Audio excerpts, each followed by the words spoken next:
Last hospital থেকে ফিরলাম, এসে টিনটিন আমার কাছে ছাড়া খায় না, টিনটিনকে খাওয়ালাম। আর আজকে দেখি একটু বেরাবো, দেখতে যাবো ব্রাউনিটাকে পাই কিনা। বাঘা হচ্ছে বাঘাকে পাওয়া গেছে, কিন্তু বাঘার পিঠটাতে হচ্ছে ফুটো হয়ে গিয়ে, তো ওটা ট্রিটমেন্ট চলছে। ব্রাউনিকে পাওয়া যাচ্ছে না, আর বাঘা একদমই ঘরের মধ্যে তাকে আটকে রাখা যাচ্ছে না। আমি যা হোক করে ওকে আটকে রেখেছি ওর ট্রিটমেন্টের জন্যে। ডক্টর বলছে ট্রিটমেন্ট হয়ে গেলে ওকে রিলিজ করে দিন। তো কিছু করার নেই, করে দিতে হবে। জানি আমার কষ্ট হচ্ছে, কিন্তু তাও কিছু করার নেই। আমার এই ব্যাকগ্রাউন্ডটাতে দেখতে একটু হেজি আসছে, আই থিঙ্ক আমার ক্যামেরার প্রবলেমের জন্য ওটা হচ্ছে। যাই হোক, ইগনোর ইট। প্রচণ্ড গরম পড়েছে দুদিন ধরে, প্রত্যেকের অবস্থা খুব খারাপ বাইরে। আর এই জাস্ট কিছুক্ষণ আগের থেকে বৃষ্টি স্টার্ট হয়েছে। তো সবাই ব্রাউনিকে খুঁজে ঘর ঢুকেছিলাম। ব্রাউনি একটা পাড়াতে গিয়ে বসে আছে।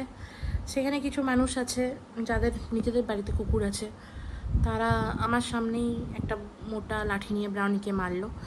যাই হোক, আই আন্ডারস্ট্যান্ড, চলো সবার নিজেদের পারসেপটিভ আছে। আমি শুধু বলে এলাম দেখুন ওদেরকে মারবেন না, ওরা প্রচুর আদরে বড় হয়েছে।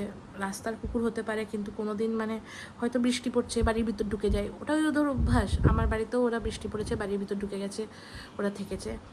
তো এনিহাউ, ওই বাড়িতে একজন মেয়ে ছিল, তাকে আমি বলে এলাম যে প্লিজ ওকে মারবেন না, কারণ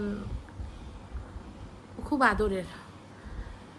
আর সেরকমভাবে কিছু ব্লগ করতে সত্যি ইচ্ছে করে না।